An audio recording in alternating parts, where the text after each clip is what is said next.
За гудамжинд буюу байрныхаа гадаа тоглож байсан бага насны хүүхдүүдийг үл таних этгээд хотголж гэмтээсэн.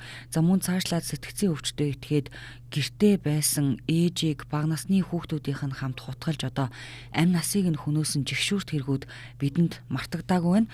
За ийм хүний санаанд багтамгүй зэрлэг танхаа хэрэгүүд цөөн тохиолдолд сэтгцийн одоо хүнд хэлбэрийн өвчтөе хүмүүс үйлддэг бол за ихэнх тохиолдол нь архитан согтуурсан буюу өөрийгөө хянах чадваргүй ухаан мэдрэлгүй байх үедээ одоо хутга мис ашиглаж бусдыг гэмтээдэг болох нь цагдаагийн байгууллагад бүртгэгдсэн дуудлага мэдээллийн статистикаас харж болохоор байна.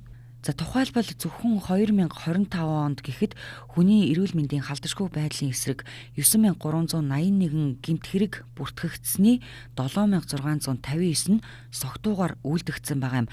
За ингээд өчигдөрхөн буюу 1-р сарын 19-нд архитан согтуурсан үе этгээд за одоо уурлаад өөрийгөө хутгаар зүсэж гэмтээсэн хэрэг цагдаагийн байгууллагад бүртгэгдсэн бол 1-р сарын 14-ний өдөр Өмнө Говь аймгийн 3 тэс суманд нүүрс тээврийн жолооч нар архитан согтуурсан үедээ нэг мисээр гэмтээж амь насанд нь халдсан хэрэг Өмнө Говь аймгийн цагдаагийн газарт шалгагдаж байна. За тиймээс архи согтууруулах хундааг тохируулан хэрэглэх за гудамжинд болон хамт архи уусан хүнтэйгээ маргаан мэтгэлцэн өрнөх тохиолдолд маргааныг цааш дэврэхгүй байх, хэрэлдэж муудалцахгүй байх.